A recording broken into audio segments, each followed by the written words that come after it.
Tonight, with more than 160 missing in the Texas Hill Country, We have another search party down there. tireless search and rescue teams fighting their latest challenge, time. And that is the sound that is really nonstop, even on day 5 here on the banks of the Guadalupe River. These search crews still going. Today, Governor Abbott surveyed the damage at Camp Mystic from the air. We will not stop until every missing person is accounted for.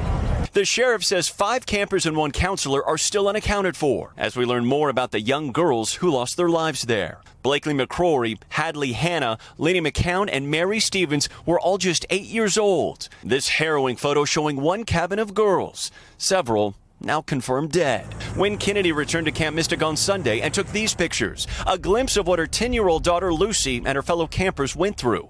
That's Lucy's bunk bed surrounded by debris. Tiny clothes still hang in a closet where the water line is several feet high. You can see it again here in the girl's shower. Lucy says she woke up that night to rain and thunder. People from different cabins started coming to our porch and yelling wake up and go to rec hall because there's a flood. How would you describe that 4-hour window where you didn't know how Lucy was? I mean, just the longest 4 hours of my life. Lucy says when the sun rose, they drove to another camp where they were eventually evacuated by helicopter.